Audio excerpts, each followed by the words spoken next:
ایک تو وہ کمیونٹی ہے جو کہ یعنی دین سے اتنی واقف نہیں ہے اور ان کو انوائرمنٹ نہیں پرووائڈ کیا جاتا، اور ایک وہ کمیونٹی ہے جو قرآن بھی پڑھ رہی ہے، وہ اللہ تعالیٰ کے آیات سے بھی واقف ہے، ان کی وعیدوں سے بھی واقف ہے، لیکن پھر بھی وہ اس مرض کا شکار ہو جائے تو اس کو کیا طریقہ کار، اس کو کیا چیز واپس لانے کے لیے یعنی ہوگی، یعنی اس کو سارا کچھ پتہ بھی ہے؟ فائزہ، یہ وہی سوال ہے جو آپ بریک پہ جانے سے پہلے کہہ رہی تھی کہ ہم یعنی تقوی کا جو سفر ہے وہ کس طرح سے اختیار کیا جا سکتا ہے۔ بہت ہی عمدہ ہمارے اسلاف میں سے کسی نے اس کے لیے علاج تجویز کیا کہ یعنی عشق کا بھوت اتر سکتا ہے۔ ایک تو یہ کہ جگہ بدل دیں، وہ علاقہ چھوڑ دیں، یعنی جس کے اوپر بہت زیادہ یہ چیز سوار ہوگی اس کو تھوڑا اس کا ماحول بدل دیں۔ ماحول بدلنے سے بہرحال جیسے بیماری میں پہلے کہا جاتا تھا نا، اب تو شاید لوگ زیادہ ہو گئے تو اب ماحول بدلنے کا اتنا چانس نہیں رہ گیا، لیکن حقیقتاً ماحول بدلنے کے پازیٹیو اثرات مرتب ہوتے ہیں۔ دوسرا جو علاج ہے اس کا وہ یہ کہ جس کو عشق کی بیماری لاحق ہے اور وہ نکلنا چاہتا ہے تو اس کے لیے لازم ہے کہ وہ جس سے عشق ہے اس کے برے پہلوؤں پر غور کرنا شروع کر دے۔ یہ ہمارے اسلاف نے اس کے بارے میں یعنی تجویز دی ہے کہ اس کے بارے میں جب ایسا کیا جاتا ہے تو اس بیماری پہ کنٹرول حاصل کرنے کے قابل ہو جاتا ہے، کیونکہ عشق کرنے والا ہمیشہ پازیٹیو پہلو کو دیکھتا ہے، نیگیٹو پہلو ہوتے ہیں شخصیت میں اس کو نظر انداز کر دیتا ہے۔ تو برے پہلوؤں کو سوچنے سے پھر یہ کہ آخرت کی جو وعیدیں ہیں، پھر اسی طرح سے اچھے ماحول میں جانے سے اور کاؤنسلنگ سے اس سے بہت زیادہ افاقہ ہوتا ہے۔ تو اسی طرح سے یہ ہے کہ عشق کا جو انجام ہے اس کو سامنے رکھنے سے،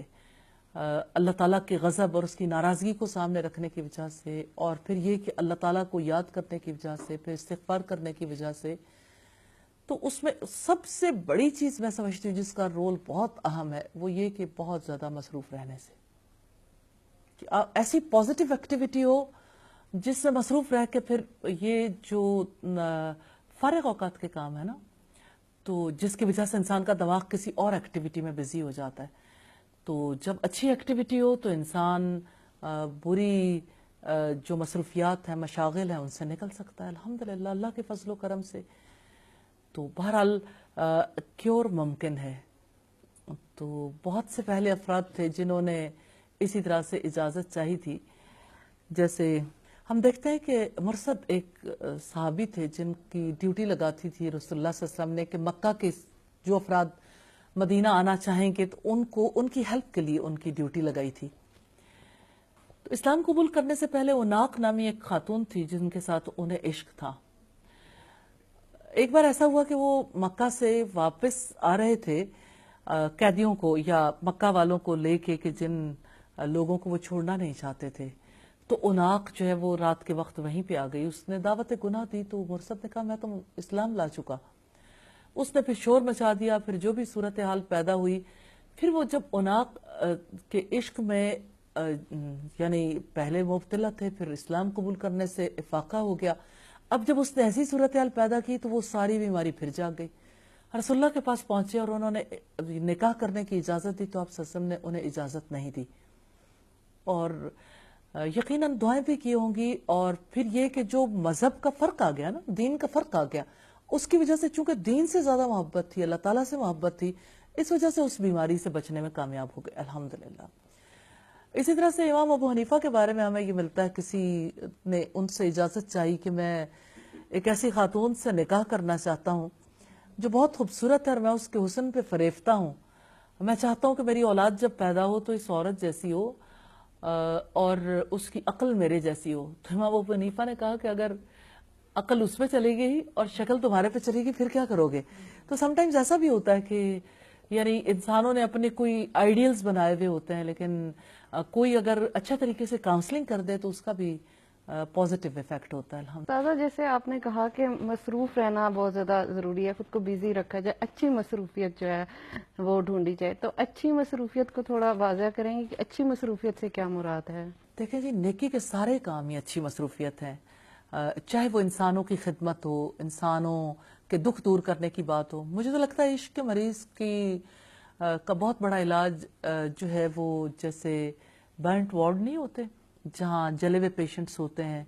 یا جیسے انٹینسو کیئر یونٹ ہے وہاں لے کے جائیں تو ذرا دھیان بڑھ جاتا ہے اور انسان یہ سوچنے میں کامیاب ہو سکتا ہے کہ ہاں زندگی اور بھی غم ہے زمانے میں محبت کے سوا. تو یہ والی بات جو ہے تھوڑی تھوڑی ذہن میں آنے لگ جاتی ہے کہ انسانوں کے دکھ اور انسانوں کی تکلیف جو ہے اس کے بارے میں بھی سوچنے کی ضرورت ہے. اور پھر اسی طرح سے یہ ہے کہ ایسے افراد جو ہیں وہ خیر کے کاموں میں اگر تعاون کرنے کے قابل ہو جائیں، مثال کے طور پر جیسے کسی کی بھوک مٹانے کے لیے، کسی یعنی جھگیوں میں رہنے والے بچے ہیں ان کو ٹیچ کرنے کے لیے، اسی طرح سے پھر نیکی کے بڑے کام تو بڑے کام ہیں، ان سارے کاموں میں تعاون کرنے کے لیے اگر یعنی ایسے افراد کو تیار کیا